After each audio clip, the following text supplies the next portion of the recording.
मैं बेयकीनी के आलम में उसका चेहरा देखती रही। वो मेरे करीब बेड पर बैठा था। उसके और मेरे दरमियान बस वो लिफाफा था, और ये फासला कितना कितना तवील था।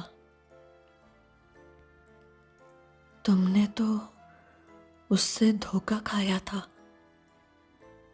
मुझे अपनी आवाज किसी अंधे कुएं से आती सुनाई दी थी। मैंने उसे माफ कर दिया है।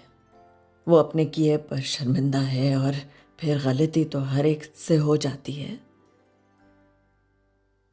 वो कितना पुरसुकून था, कितना अजीम था। वो सबकी गलतियां माफ कर देता था। समन सबकी गलतियां माफ कर देती थी। हदीद सबकी गलतियां माफ कर देता था, और अल्लाह सबकी गलतियां माफ कर देता था।